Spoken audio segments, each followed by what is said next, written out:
fellow Singaporeans, friends of Singapore.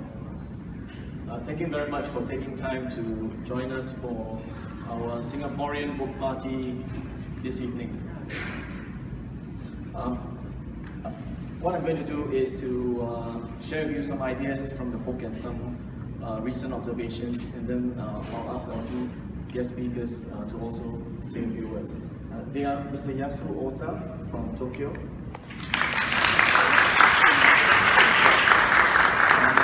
Mr. Jonathan McClory from London. I'll give a fuller introduction of them a bit later. This morning I had an op-ed piece published in the Business Times summarizing some of the key ideas from the book.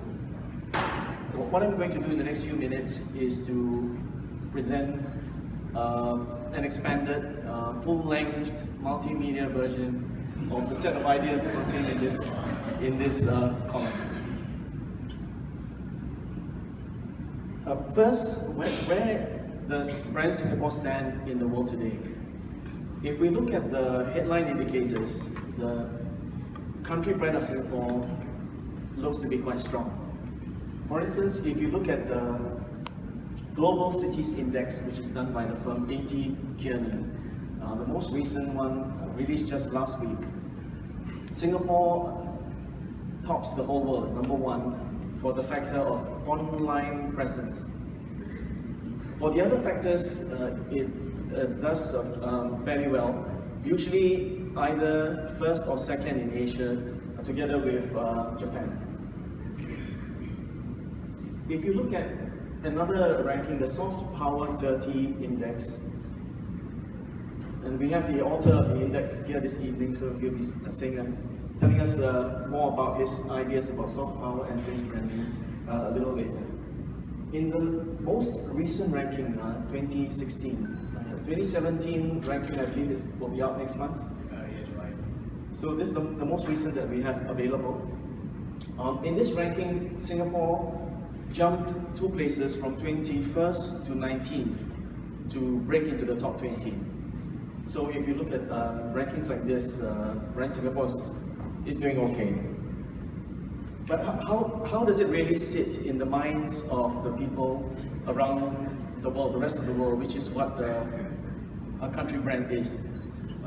Most of you would have seen the controversy recently over an episode of the American TV series Criminal Minds Beyond Borders, the episode in which the law enforcement officers came to Singapore in pursuit of criminals. One of the officers, in explaining Singapore to his colleagues, referred to the top 2 negative perceptions of Singapore. And they are, of course, the restriction on chewing gum and the caning of a teenage vandal 23 years ago.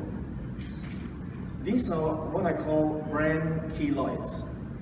It's a term that I coined in the original version of the book. It is an analogy to refer to negative perceptions that are very entrenched and difficult to dislodge. So just like keloids of the flesh, like those ugly BCG scars that those of us of a certain vintage have to wear on our shoulders, the keloids can be removed, but it's troublesome, can be costly, even painful.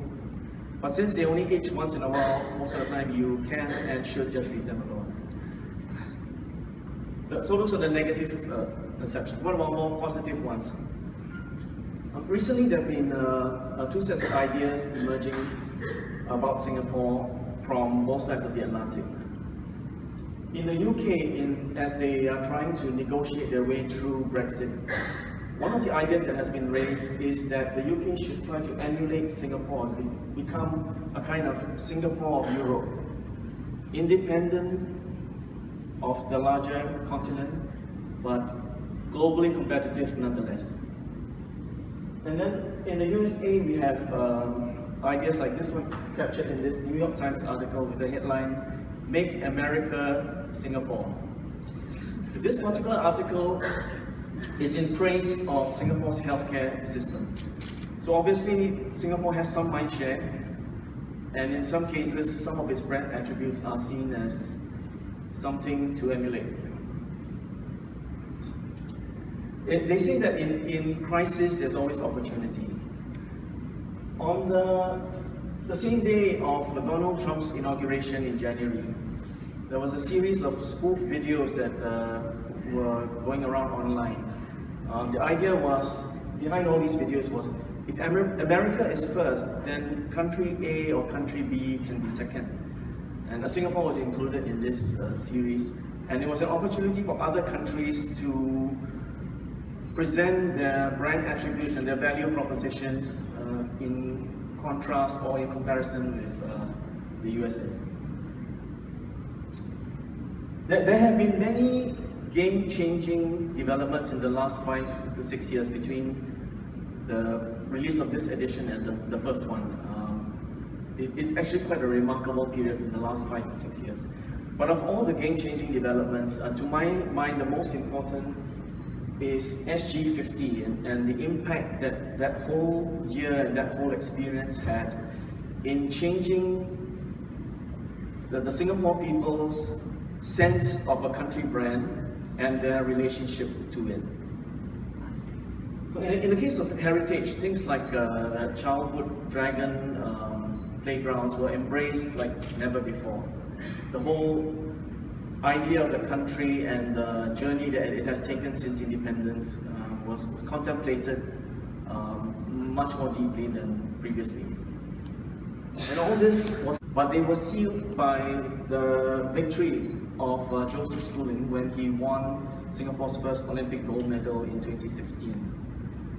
With that victory, it was no longer possible for anyone to say, as they used to do, that a small country like Singapore cannot produce champions like that, and that Singaporeans are not entitled to dream really big dreams. I think all that is gone. And at the same time, something else changed. The old limiting sampan mentality, the outlook on the world, I think has finally been sunk. And countries moving towards a different maritime metaphor, perhaps Singapore as a small cruise ship. So while there was looking back, there was also looking ahead. There was a big effort also to look at SG 100, to imagine the path towards the future, towards the year 2065. So in a sense, you could say the average Singaporean's sense of brand Singapore and his or her relationship to that country brand has expanded by a factor of 100. 50 years back to it, for SG50, and 50 years forward to SG100. And this expansion is going to be taken to a whole new level in 2 years' time. In 2019, when the country marks the bicentenary of the arrival of Sir Stamford Raffles. We are going to be looking back 200 years to 1819. And I think when that happens, once and for all, we will stop what we used to do, which is to think of the history of Singapore as starting only on the 9th of August 1965. So where are we now with Brand Singapore? What do we have that will equip us for this journey ahead? If you look at the fundamentals, they are mostly sound. The old traditional brand attributes are still humming along. Things like administrative efficiency, public safety, and so on. But to me, one of the biggest changes in the last 5 to 6 years was the ruling party's shift to more left of center. All the social policies which were implemented between the general election of 2011 and the general election of 2015, which has further enhanced our political stability, which was already at a very high level compared to other countries. If you look at Singapore's soft power and its culture, take the National Gallery, it has changed the playing field in terms of domestic appreciation of art.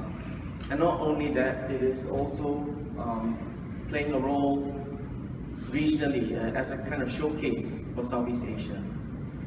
And along with that Southeast Asian theme, we can now talk about the regionalization of Singapore art.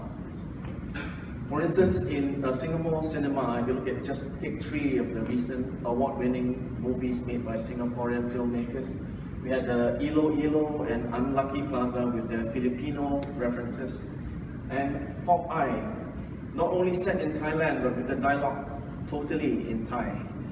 To me, this reflects a new level of self-confidence in Singaporean soft power that we have not seen before.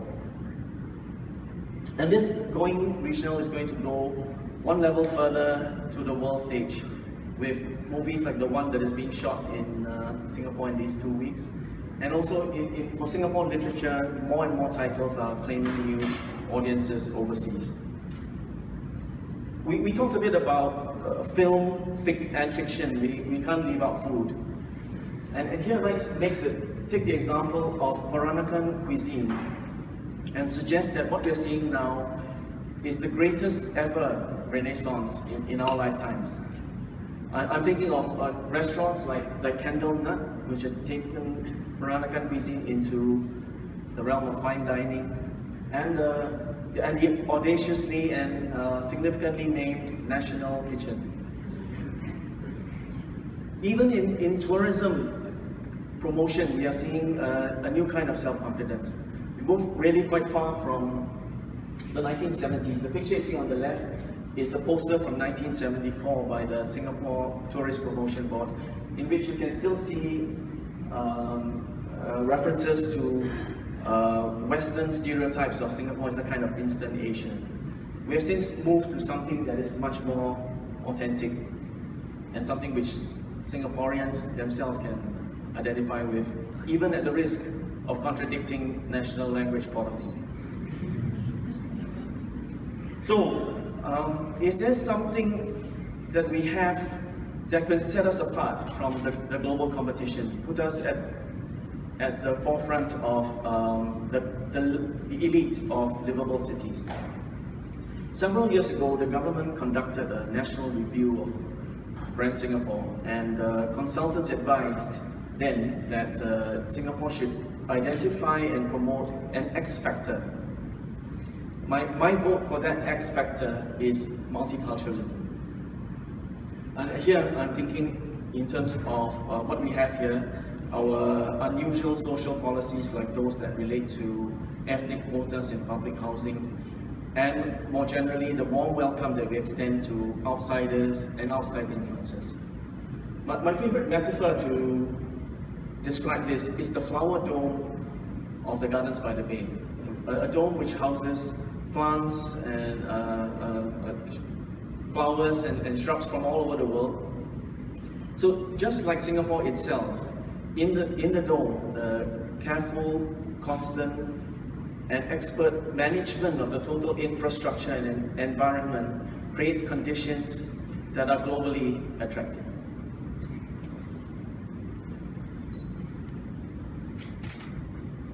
So this is what I feel my greatest source of optimism for the future. In a world that is recalibrating and even retreating from diversity, Singapore's multiculturalism and its openness to the world, I believe, will keep it at the forefront and claim its place as one of Asia's leading global cities.